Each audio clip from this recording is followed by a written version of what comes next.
Example of subject complements. Number 1, subject complement after linking verbs. John is a teacher. A teacher is a subject complement. Is a linking verb. Teacher renames the subject John. Number 2, subject complement after sense verbs. It tastes good. Good is a subject complement. Taste is a sense verb. Good describe it. It tastes good.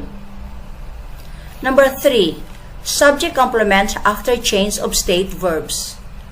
Sophia became a lawyer. A lawyer is a subject complement. Became is a state verb. A lawyer renames the subject Sophia. 5 types of subject complements.